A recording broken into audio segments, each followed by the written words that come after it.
Ouais, bonjour les amis de Ce n'est pas le Pérou. Est-ce que vous êtes prêts pour une balade bien verte et côtière? Alors je me situe au carrefour à la fin de l'avenue Salaverry et au carrefour avec l'avenue de Ejército. Ejército, un des premiers mots que j'ai appris en espagnol qui veut dire armée. Et bon bah là évidemment pas mal de trafic, mais si on se tourne, donc on se situe dans un bel espace vert. Si vous regardez sur une carte, eh bien vous verrez cet espace vert à la forme d'une poire. D'où son nom ancien. Bon, maintenant ils ont renommé, mais le nom ancien c'était Parque de la Pera. Et maintenant c'est Parque Benemelita Guardia Civil. On va voir là tout au fond, il y a un petit monument. Je vais vous expliquer pourquoi est-ce qu'on appelle ça Benemelita Guardia Civil. Vous voyez que déjà il y a des petits parterres, de beaux arbres, c'est bien ombragé.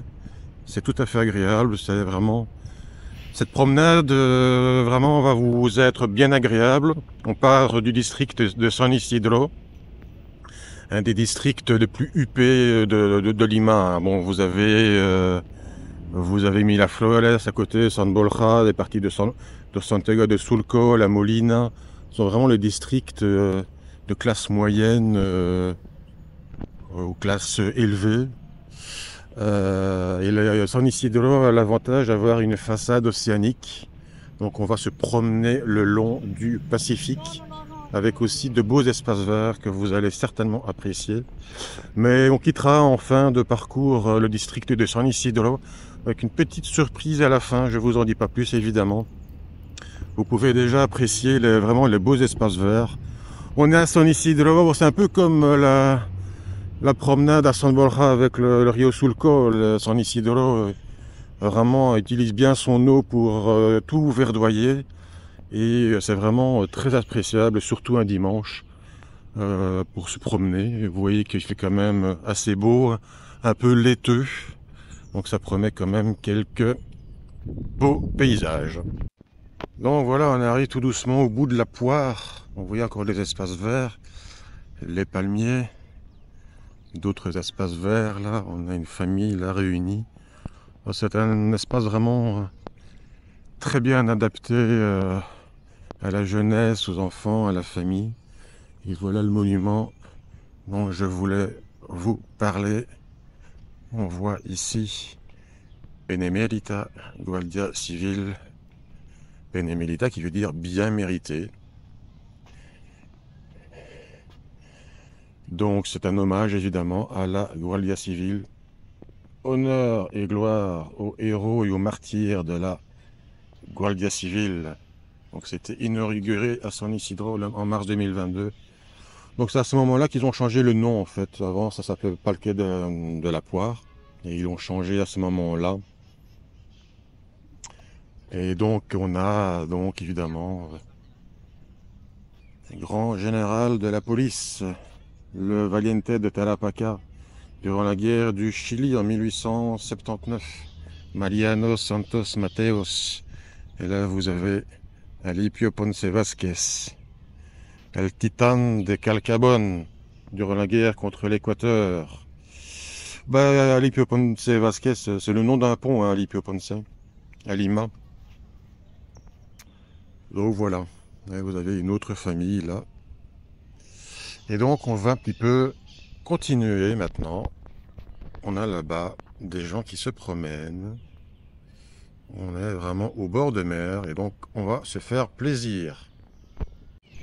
Voilà donc ici je suis vraiment au bout de la poire. Et c'est vrai que j'avais oublié qu'on appelait ça la pera de l'amor, donc la poire de l'amour.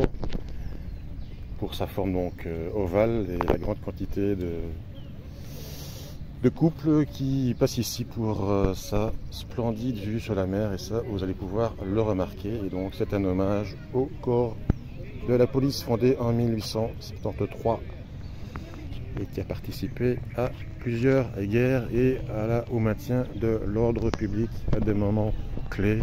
Et que vous avez là, je ne l'ai pas montré plus que ça, un parc de jeux infantile, et on peut voir, alors je vais un petit peu fixer, Mais si on zoome vraiment, on voit des gens qui se promènent là.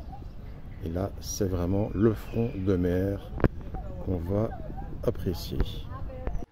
Alors, je répète ce que j'ai déjà dit dans d'autres vidéos. Moi, j'adore les petits parcs bien fleuris et bien entretenus de Lima. Vraiment au bout de cet espace vert. Et voilà, nous sommes au bord de l'océan Pacifique. Il y a des gens qui courent, il y a des gens qui se promènent. Et regardez, voilà où on se situe.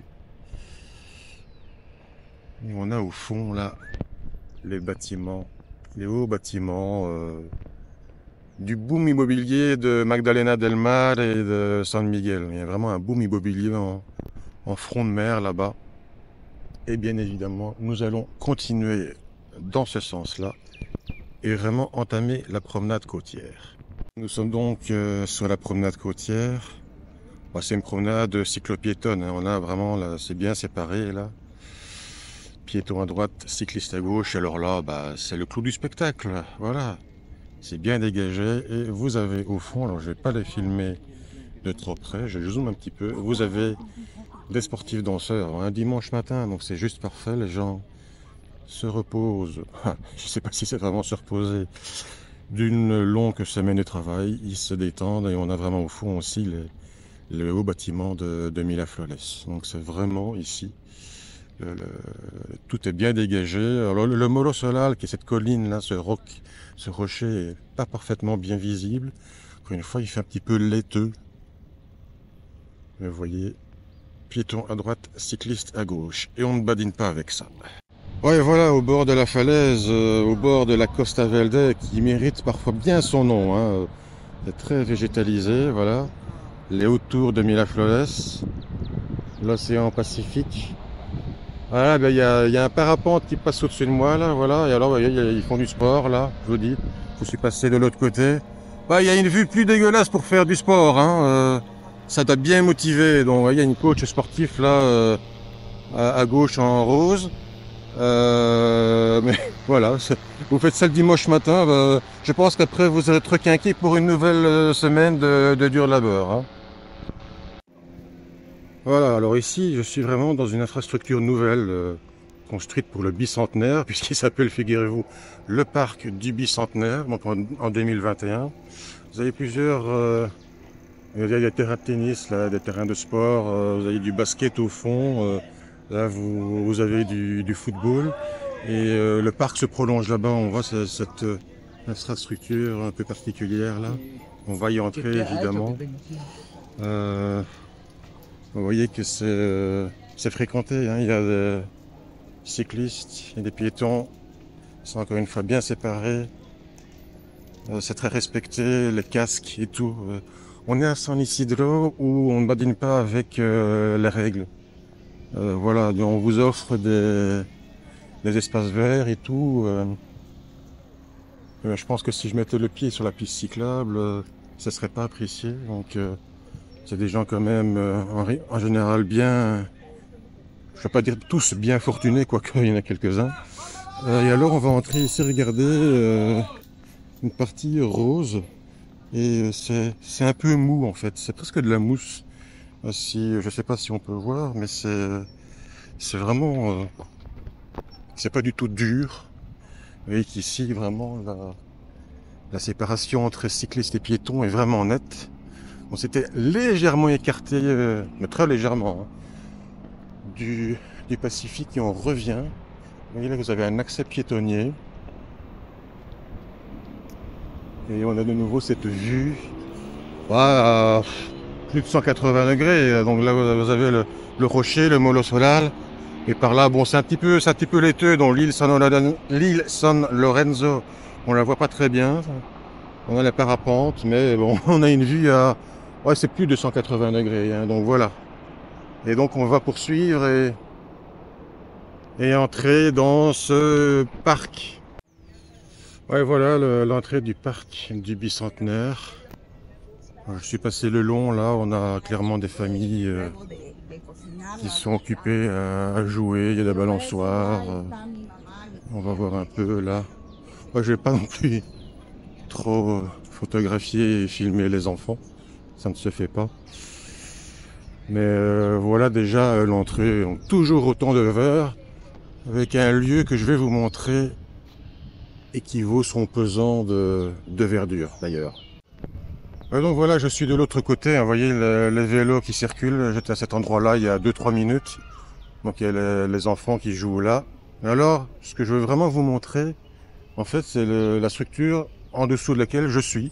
Après une promenade le long de la mer quand il y a vraiment beaucoup de soleil, c'est très agréable d'avoir cette projection. Regardez-moi ça. Alors, c'est trop grand pour vous montrer, voilà, c'est avec des plantes grimpantes et toutes fleuries. Je vais vous montrer par l'autre côté, vous allez voir, c'est quand même impressionnant.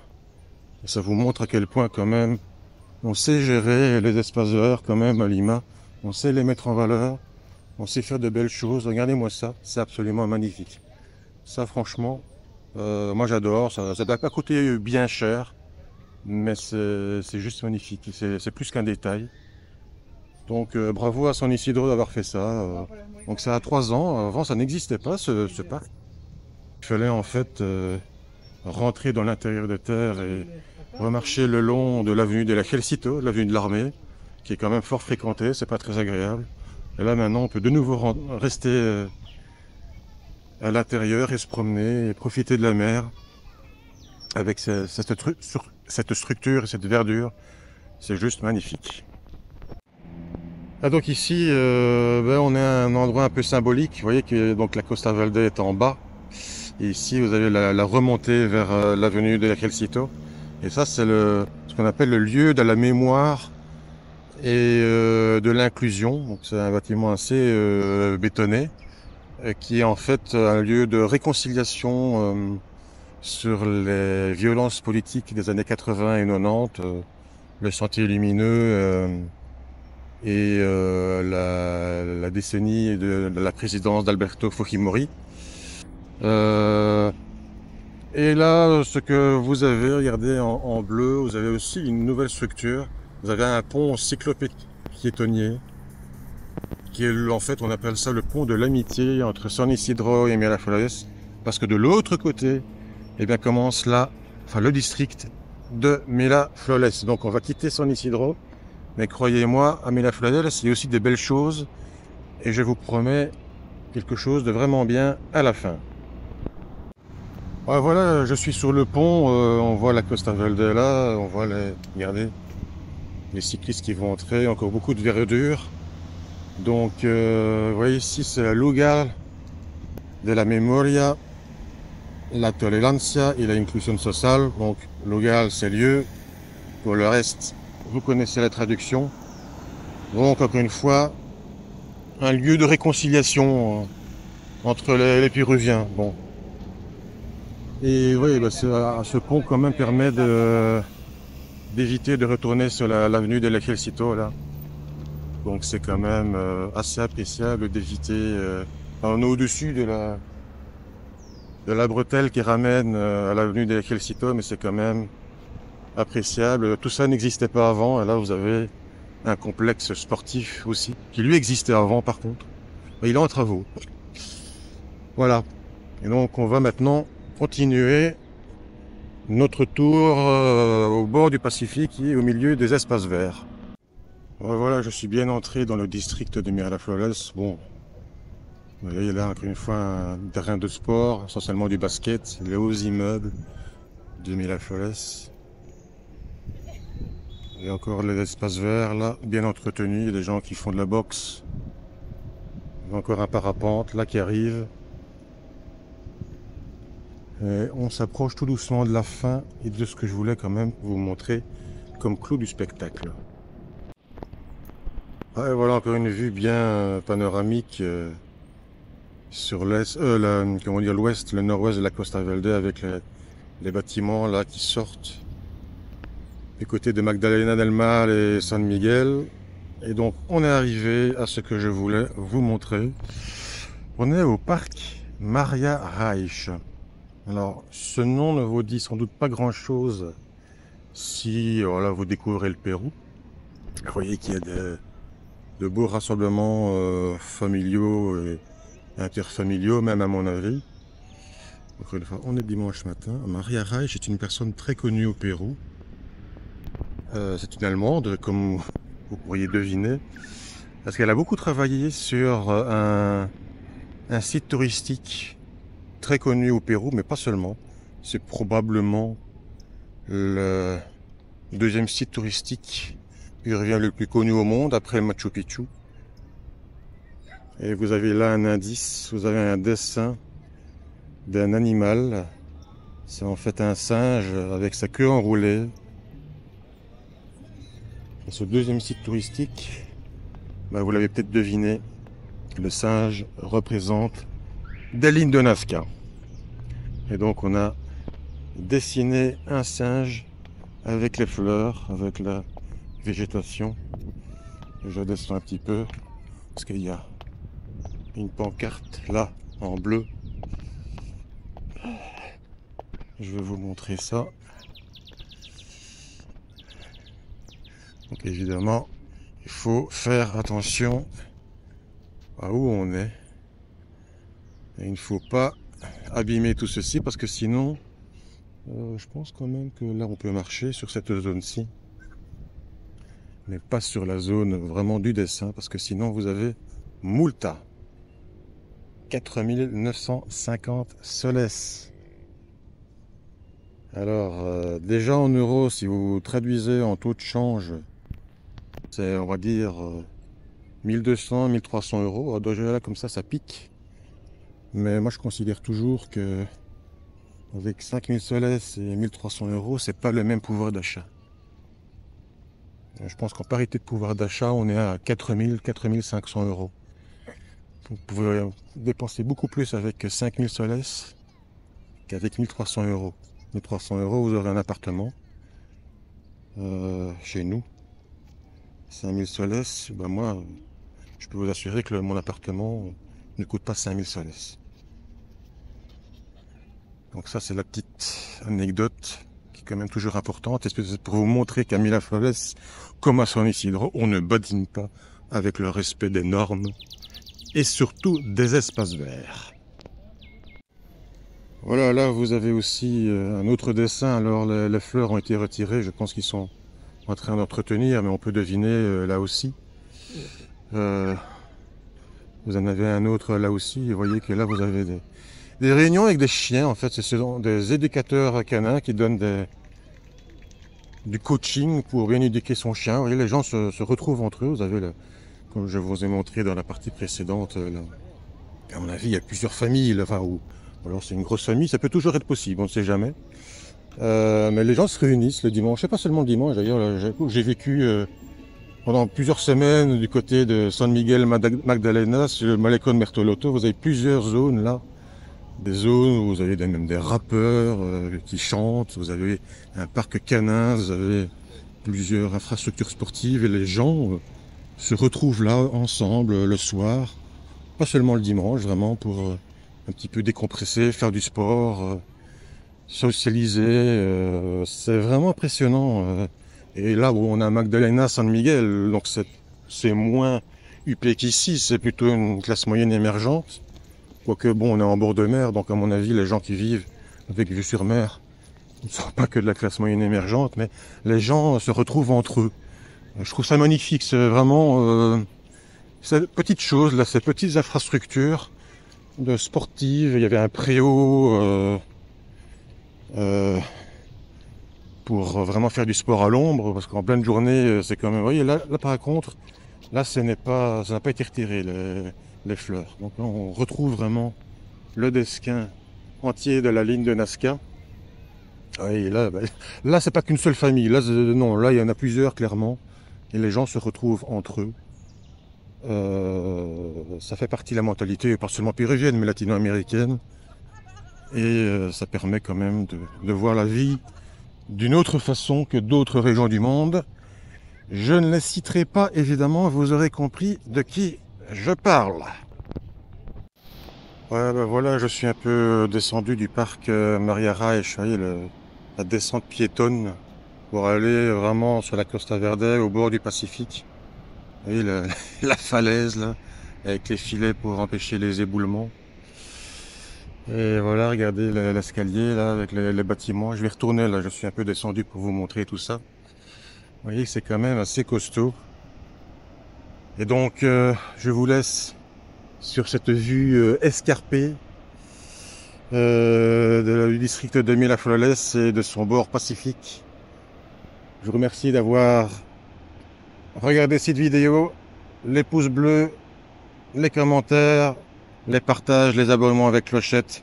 Tout cela fera grandir cette chaîne YouTube qui veut montrer encore une fois les richesses du Pérou. Une petite balade en bord de mer dans les espaces verts. Rien de tel. Un dimanche matin, c'est juste parfait. À bientôt!